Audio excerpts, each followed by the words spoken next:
Saudara-saudara pendengar yang kami kasihi dimanapun Anda berada, Anda kembali bersama kami dalam acara Telaga Tegur Sapa Gembala Keluarga. Acara ini diselenggarakan oleh Lembaga Bina Keluarga Kristen atau LBKK bekerja sama dengan radio kesayangan Anda ini. Saya Hendra akan berbincang-bincang dengan Bapak Penginjil Sindunata Kurniawan Magister Konseling. Beliau adalah seorang pakar dalam bidang konseling keluarga. Perbincangan kami kali ini tentang topik kecanduan seksual bagian pertama. Kami percaya acara ini pasti bermanfaat bagi kita sekalian. Dan dari studio kami mengucapkan selamat mengikuti. Pasti itu topik kecanduan seksual ini adalah sebuah topik yang saya percaya sangat penting sekali untuk dibahas. Sebelum kita lanjut lebih jauh atau kita memulai pembahasan ini, Pak, apakah Bapak bisa mengawali dengan apa sih Pak yang dimaksud dengan kecanduan seksual itu? Ya, kecanduan seksual ini mungkin saya menariknya dari kata kecanduannya terlebih dulu ya. Jadi kecanduan itu dapat dimengerti sebagai kebiasaan memakai suatu zat atau kebiasaan menerapkan suatu perilaku untuk mengendalikan suasana hati seseorang, sekalipun kenyataannya zat atau perilaku tersebut menciptakan masalah yang berulang-ulang. Jadi kecanduan itu saya lagi bisa berkenaan dengan kebiasaan memakai zat atau kebiasaan menerapkan suatu perilaku. Nah, di dalam konteks ini kecanduan seksual itu berkenaan dengan kebiasaan menerapkan suatu perilaku. Maka kecanduan itu memang meluas ya. Ruang lingkupnya bisa berkenaan dengan bahan kimiawi, makanan, bisa juga kecanduan itu berkenaan dengan relasi atau hubungan dengan manusia lain, atau berkenaan dengan seks, sebagaimana yang akan menjadi fokus kita percakapan pada saat ini. Atau juga kaitan dengan kecanduan pekerjaan, kecanduan untuk pemborosan, penghambur-hamburan materi, uang, kecanduan akan judi, termasuk kecanduan akan praktek keagamaan. Dan termasuk juga bermain game dan bermain gadget dan sebagainya Pak, sekarang sedang populer. Ya, kecanduan internet, ya, kecanduan belanja, kecanduan yang kesannya dulu tidak bermasalah, kini akhirnya jadi masalah, hobi-hobi tertentu. Jadi memang kecanduan itu sebenarnya ini Pak Hendra, terjadi perluasan ya. Dulu kecanduan hanya dua hal, yaitu alkohol, miras, minuman keras, atau kecanduan kaitannya dengan narkoba, atau mungkin yang lain yang mirip dalam bentuk yang berbeda itu kecanduan judi. Ya paling tiga hal ini aja. Tapi rupanya dalam perkembangannya karena faktor gaya hidup, akhirnya orang meluas, mencari hal-hal yang bisa mengendalikan suasana hatinya dengan hal-hal yang sebenarnya awalnya tidak ada hubungan dengan moral, tapi akhirnya itu dipakai dan akhirnya menjadi pengendali suasana hatinya. Kalau enggak itu dipakai atau tidak dilakukan, suasana hatinya galau. Dan di sanalah akhirnya kecanduan itu lahir. Tadi ada dua hal yang Bapak sebutkan yang menimbulkan pertanyaan, Pak. Yang pertama, waktu Bapak sebutkan kecanduan berelasi dengan orang lain. Terus kemudian Bapak juga sebutkan ada kecanduan seksual yang akan menjadi topik kita hari ini. Nah, saya melihat yang pertama itu adalah kecanduan berelasi dengan orang lain yang tidak ada hubungannya dengan seks, begitu Pak? Ya, jadi ini kecanduan relasi ini misalnya ini berkenaan dengan rasa tidak percaya diri. Jadi orangnya sangat bergantung. Jadi kalau nggak ada orang ini, maka tidak ada penerimaan, tidak ada arahan, pengakuan, hidupnya terasa kacau, galau, terasa resah, gelisah. Dan akhirnya dia selalu harus membutuhkan bantuan orang lain, kehadiran orang lain, dukungan orang lain, persetujuan orang lain untuk dia bisa menjalani hidup ini dengan normal. Tapi karena dia bergantung yang mengarah kepada kecanduan inilah, akhirnya sebenarnya yang nampaknya normal menjadi tidak normal. Oh, itu bisa berelasi misalnya dengan orang tua atau dengan guru atau dengan teman seperti itu begitu Pak? Ya, jadi lebih banyak berkenaan dalam konteks ini itu bisa berkenaan teman, sahabat, atau kebergantungan kepada misalnya persetujuan dari figur otoritas. Jadi bisa kaitan dengan rekan sebaya, atau juga bisa berkenan dengan figur otoritas. Nah, pertanyaan kedua, Pak, tadi Bapak juga memberikan contoh kecanduan terhadap melakukan ritual keagamaan. Nah, itu seperti apa tuh, Pak, contohnya? Iya ya, ini memang sesuatu yang terselubung, tersembunyi ya, sangat tertutup rapi. Wah, rajin ke gereja misalnya.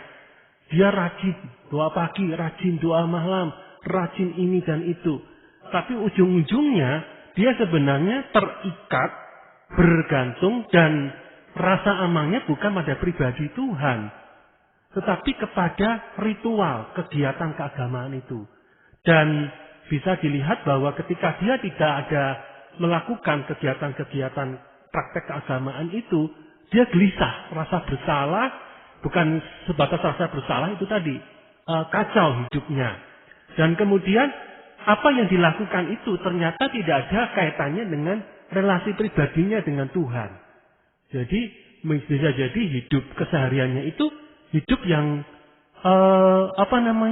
tidak ada Tuhan yang nyata hadir dalam hidupnya, karakter yang buruk, perkataannya kurang bertanggung jawab di rumah tangga, dalam studi, di dalam hal kehidupan pekerjaan, kehidupan relasi keluarga, tampak sekali ada nisbah, ada kesenjangan. Jadi dia lebih sebenarnya mengalami kecanduan dengan praktek-praktek keagamaan itu semata. Jadi dia dangkal. Dia mengabaikan tanggung jawab yang lain tapi yang memfokuskan pada itu begitu. Iya. Jadi salah satu ciri khas apakah kita atau orang lain mengalami kecanduan atau tidak, itu salah satunya tentang seberapakah kita bisa menjalani hidup kita secara bertanggung jawab dalam berbagai bidang kehidupan. Jadi biasanya kalau orang kecanduan, dia lumpuh dalam fungsi-fungsi utama kehidupannya, dalam ruang-ruang kehidupannya yang utama, bekerja atau sekolah, dalam relasi pernikahan, relasi dengan keluarga, di dalam tanggung jawab sosialnya. Jadi sebagaimana misalnya kalau paling gampang kan, kalau kita lihat dalam konteks kecanduan narkoba. Orang kalau candu narkoba kan hidupnya sudah nggak seimbang lagi. Dia bisa bekerja kalau ada asupannya ini. Dan akhirnya seluruh pikiran, energi, uangnya hanya untuk membeli barang-barang zat adiktif ini. Jadi ada wilayah hidup yang tidak seimbang yang dia jalani. Itulah demikian juga orang yang mengalami kecanduan praktek keagamaan tadi. Selain kelumpuhan fungsi peran hidup atau ketidakseimbangan dalam berbagai aspek, Pak, ada satu pertanyaan lagi. Bagaimana membedakan kalau saya ini suka makan dengan saya ini sudah masuk kategori kecanduan makan, Pak? Pembeda yang jelas ini adalah faktor kendali, ya, kontrol. Jadi kecanduan itu ditandai dengan orang nggak bisa lagi membatasi diri, mengendalikan diri, harus dan harus. Bahkan tidak lagi memperhatikan ruang dan waktu. Jadi tidak lagi kalau makan memperhatikan misalnya faktor gizi. Makannya sangat berlebihan dan ketika dia tidak makan selama sekian waktu dia bisa galau hatinya, bisa marah-marah, frustasi, agresif. Jadi orang itu, ini kok berlebihan ya? Hanya karena faktor makan ini aja, tidak ada makanan itu saat ini, dia seperti lumpuh, tidak bisa melakukan apa-apa, bahkan dia destruktif, marah-marah, banting-banting, tendang sana, tendang sini, memaki-maki. Nah ini sudah tandanya kecanduan, bukan lagi sekedar suka menikmati, bukan sekedar hobi, tapi sudah menjadi sesuatu yang adiktif, ya, sesuatu yang mengikat sekali, sesuatu yang mengendalikan suasana hatinya itu tadi. Jadi kalau saya suka makan, saya bisa mengendalikan kebiasaan untuk makan itu, perilaku makan itu. Ya, jadi kalau tidak dipenuhi pun tidak apa-apa. Oke, kalau kecanduan, perilaku makan itu yang mengendalikan saya berarti begitu. Ya, dan itu harus kalau tidak dilakukan, bagaikan bencana alam, bagaikan kiamat bagi dirinya itu. Nah, kembali ke topik kita, Pak. Kalau kecanduan seksual itu, jadi kita mendeskripsikannya seperti apa, Pak? Jadi bisa didefinisikan kecanduan seksual ini adalah kebiasaan menerapkan suatu perilaku seksual untuk mengendalikan suasana hatinya. Dan akhirnya perilaku seksual itu malah menciptakan masalah lain yang berulang-ulang. Jadi kecanduan seksual ini spektrumnya bisa luas ya. Bisa dari yang sifatnya fantasi, imajinasi, bisa sampai sesuatu yang nyata, yang real. Bisa berkenaan dengan dirinya sendiri, bersifat seks solo, ya, seks tunggal, tanpa seksualayan, kadang orang memberi istilah begitu, atau berkaitan dengan seks yang membutuhkan partner, membutuhkan mitra untuk berhubungan seks, semacam itu. Jadi luas spektrumnya dari yang pikiran, fantasi, khayalan sampai ke kenyataan, dari yang dilakukan sendiri sampai yang dilakukannya bersama oknum lain, baik itu bisa berkenaan dengan manusia atau bukan manusia. Di dalam hal ini berarti pornografi, masturbasi itu semua masuk dong, Pak? Ya, termasuk di dalamnya. Oke, Pak. Sebenarnya kecanduan seksual ini kalau misalnya dialami oleh seseorang, saya melihatnya ada perbedaan dengan kecanduan yang lain. Mungkin kalau kecanduan alkohol atau kecanduan makan, orang itu masih lebih berani terbuka, Pak. Tapi kalau kecanduan seksual, apakah betul ada kecenderungan orang kurang berani, Pak, untuk terbuka? Iya, benar yang dikatakan Pak Hendra ya, bahwa kecanduan-kecanduan yang lain orang sudah lebih mengakui kebutuhannya untuk mencari pertolongan. Tapi kalau kecanduan seksual rupanya orang lebih banyak menutup diri. Dia tidak berani cerita, malu sekali, dan bahkan merasa itu sebagai aib yang besar. Jadi ini ada hubungannya juga dengan budaya setempat begitu, Pak? Budaya lingkungan atau? Ya, termasuk ya. Jadi yang hal-hal kaitan dengan seksualitas ini kan sampai hari ini masih menjadi wilayah yang tabu. Jadi di mana sekalipun negeri kita Indonesia sudah sebenarnya sangat amat permisif dengan tabloidnya, majalahnya di dunia internet, tapi untuk mempercakapkannya di ruang yang terhormat termasuk ruang gereja itu orang terbata-bata, perasaannya kacau, jadi orang kikuk bahkan canggung untuk mempercakapkan. Jadi akhirnya ketika mengaku bahwa saya mengalami kecanduan pornografi, masturbasi, kecanduan dengan kehidupan seks yang bukan rancangannya Allah, orang merasa malu, berdosa, hina, tidak layak.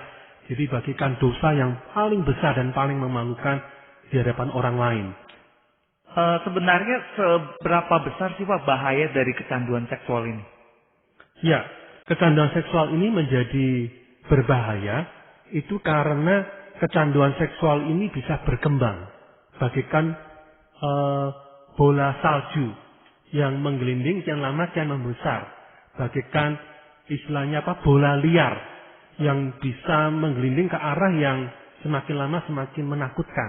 Jadi misalnya begini, kecanduan seksual ini kan awalnya mungkin dari fantasi seksual. Dari fantasi seksual membayang-bayangkan, akhirnya dia membutuhkan objek, gambar. Dari gambar, mungkin belum gambar ya, misalnya dari novel, kisah-kisah yang berkait dengan erotisme, pornografi. Setelah dibaca, mulai bayangkan, aku kepengen yang konkret, foto. Dari foto, gambar, kepengen film. Dari film, akhirnya melakukan bersama dengan orang lain. Dari yang sifatnya dilakukan seorang diri, ya, masturbasi, akhirnya dia ingin menggunakan alat. Ada kan sekarang sex toys, boneka seks, alat-alat bantu seks itu semakin banyak bisa dibeli di Indonesia ini. Kemudian dari itu nggak puas kepengen nyoba dengan orang. Orang pun dengan satu orang akhirnya cari orang yang berbeda-beda, masuk ke dunia pelacuran, seks yang bebas. Dari satu orang kepingin variasi dengan 2 orang, 3 orang sekaligus, sampai akhirnya nggak puas dengan binatang. Ya, baru saja beberapa waktu lalu saya lihat berita, waktu buka email berita di internet, ada yang melakukan dengan seekor anjing. Kebetulan terekam dalam kamera si pemilik rumah ini temannya. Jadi kaget dia. Akhirnya dilaporkan ke polisi. Oh ya maaf, bukan di internet ya, berita di harian Surat Kabar di Indonesia. Jadi paper base yang tercetak, harian media cetak itu. Sekitar 2-3 minggu lalu. Jadi itu benar-benar terjadi dengan binatang. Padahal orang berpendidikan. Dan itu pun bisa berkembang ya. Sampai sekarang ini sedang diekspos pedofilia dengan anak kecil. Ya, anak kecil jadi korban. Ada yang nenek-nenek pun jadi korban. Seperti itu. Jadi seleranya semakin lama semakin liar, semakin merusak. Merusak diri, merusak masyarakat. Inilah satu faktor kengerian. Dan satu yang pasti, kecanduan seksual itu bicara sebenarnya tentang jati diri kemanusiaan. Seksualitas itu sebagai pernah kita bahas dalam topik distorsi seks. Itukah seksualitas itu sisi lain dari spiritualitas manusia rohani kita. Jadi rancangannya Allah, seksualitas itu sejalan dengan spiritualitas kita, manusia rohani kita. Kalau itu diumbar di luar koridor dengan pasangan lain jenis, dengan pasangan yang diberkati di dalam pernikahan kudus, maka itu akan bukan hanya perilaku biologis ya, tetapi itu sudah termasuk perilaku emosi, termasuk perilaku rohani. Ini merusak emosi, jiwa, dan rohani atau spiritual orang itu. Kacau. Jadi ini memang bukan sesuatu yang biasa-biasa, tapi sesuatu yang sangat luar biasa. Kalau saya sedikit sitir pernyataan Rasul Paulus ya, di dalam Perjanjian Baru, bahwa dosa-dosa yang lain dilakukan di luar tubuhnya, tetapi dosa perzinahan atau percabulan itu dilakukan di dalam diri orang itu. Jadi Rasul Paulus di dalam Hikmat Roh Kudus memberikan penanda khusus beda dosa seksual dengan dosa-dosa yang lain. Dalam konteks kita, beda antara kecanduan seksual dengan kecanduan-kecanduan yang lain itu ada pembeda yang jelas dari segi kualifikasi dan dampak rusaknya itu. Jadi ini bisa merusak dirinya sendiri dan juga merusak orang lain, merusak masyarakat. Nah, dalam hal ini apakah termasuk pemerkosaan begitu, Pak? Ya, jadi pemerkosaan itu bisa menjadi bagian dari kecanduan seksual. Sekalipun bukan berarti pemerkosa selalu orang yang mengalami kecanduan seksual ya. Tetapi beberapa orang yang mengalami kecanduan seksual akhirnya menjadi pemerkosa. Sebagian menjadi pemerkosa itu tadi. Semula hanya imajinasi, hanya lihat tayangan di handphone, bagaimana kasus yang lalu ya, kita lihat artis-artis, dari artis itu ditiru siswa-siswi SMA, SMP melakukan hubungan seks, bukan hanya di kota besar, kota-kota kecil, bahkan desa-desa itu melakukan, bahkan akhirnya muncul menjadi berita, dianggap hoaxnya surat kabar lokal. Oh, ada video esek-esek, ada ini memakai baju pelajar. Akhirnya kalau kita juga lihat kan di pemberitaan televisi, TV lokal atau TV nasional, bahwa akhirnya ditemukan rekaman yang beredar, kemudian dicari polisi siapa pelakunya, tidak pelakunya melarikan diri. Nah ini kan dampak dari itu tadi, sesuatu yang dibiasakan, hanya ditonton, akhirnya kepingin lakukan, bahkan bukan hanya melakukan, direkam video sendiri. Jadi ada kepuasan. Kalau saya bisa menonton bukan video pornonya orang lain, tapi video pornonya diri sendiri. Dan mungkin saling tukar-menukar dengan punyanya orang lain. Nah inilah dampak-dampak kerusakannya yang bisa akhirnya merupakan tatanan masyarakat yang beradab. Itu jadinya menjadi masyarakat yang biadab. Seperti itu. Mengerikan sekali, Pak ya. Dan dalam konteks ini mungkin saya ingatkan kepada kita semua, ini mirip dengan situasi zamannya Kerajaan Romawi. Kerajaan Romawi yang hebat, yang luar biasa. Salah satu ada namanya Julius Caesar dan banyak kaisar-kaisar yang lain. Itu hancur kenapa? Salah satunya demoralisasi dengan kehidupan seks yang liar dan bebas tanpa batas-batas moral yang bertanggung jawab. Itu menghancurkan etos hidup masyarakat Romawi yang beradab itu.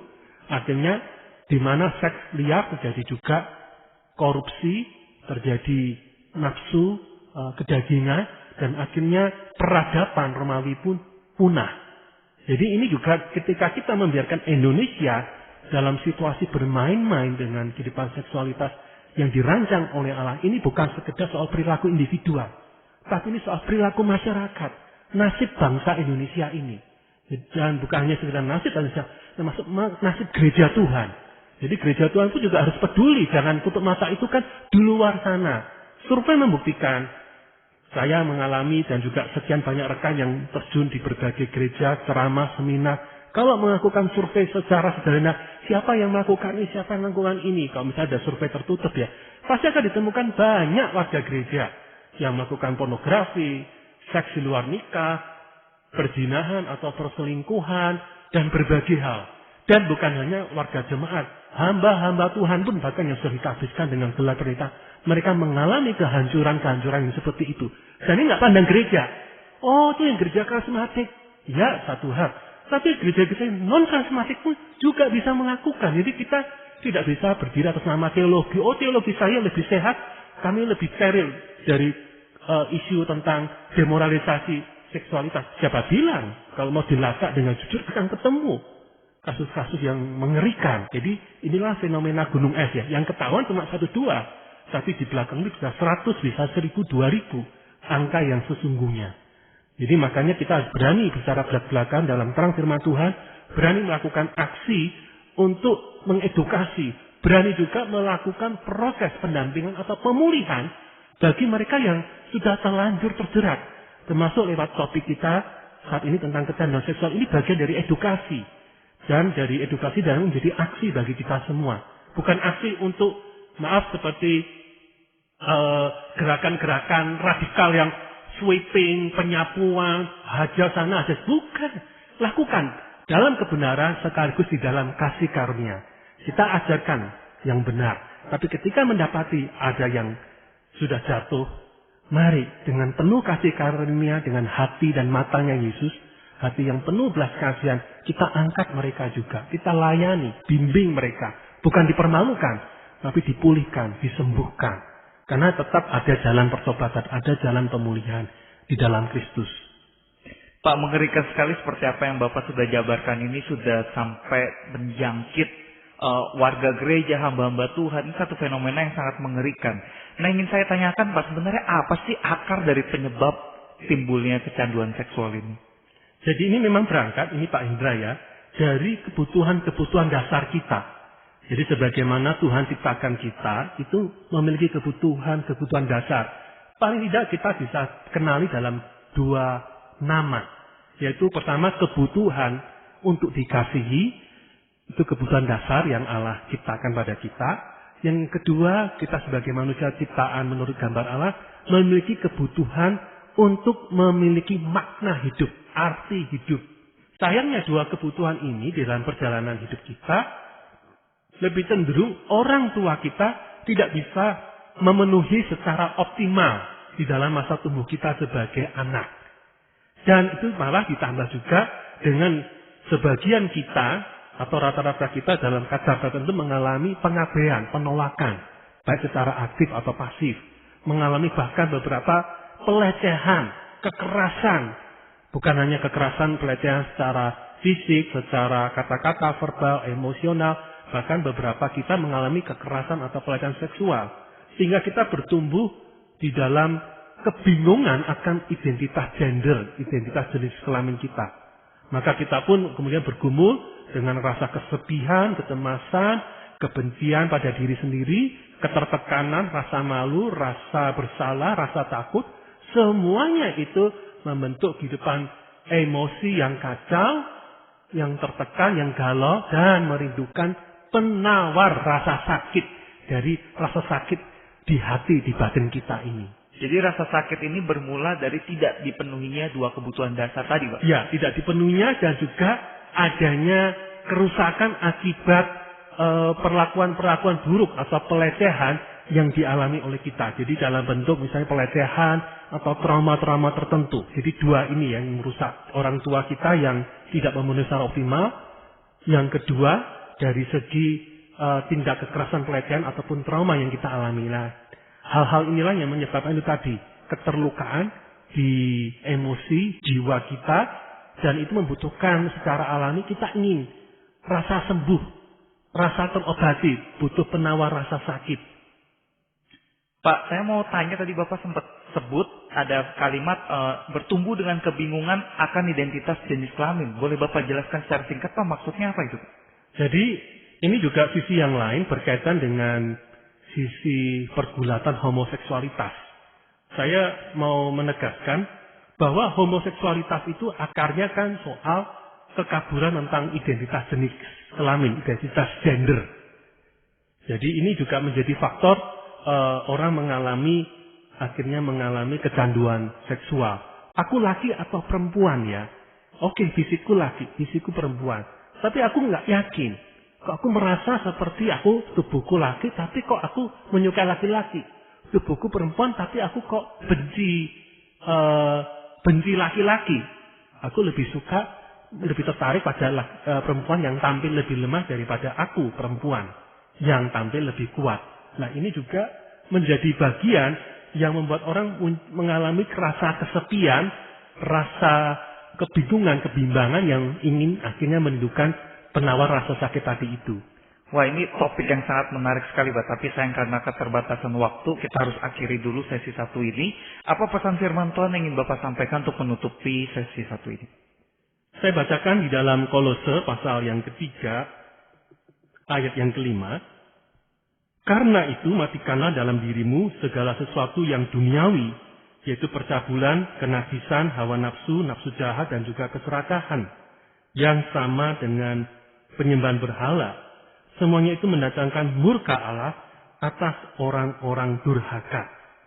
Firman Tuhan ini menegaskan kepada kita bahwa adalah rancangan Allah untuk kita hidup di dalam diri yang hidup di dalam nilai-nilainya Allah. Membuang yang berasal dari dunia yang tidak mengenal Allah. Termasuk di dalamnya kaitan dengan hawa nafsu seksual, kenajisan, yang semuanya itu identik dengan penyembahan berhala, bukan menyembah Allah yang benar. Jadi lewat bahasan kita di sesi awal tentang kecanduan seksual ini, mari kita menyadari ini bukan sekedar isu sosial, tetapi isu rohani. Di mana kita perlu memilih Allah, bukannya sekedar mengikuti keinginan-keinginan kedagingan atau keduniawian kita ini. Terima kasih Pak Sindu. Para pendengar sekalian, terima kasih Anda telah mengikuti perbincangan kami dengan Bapak Penginjil Sindunata Kurniawan Magister Konseling dalam acara Telaga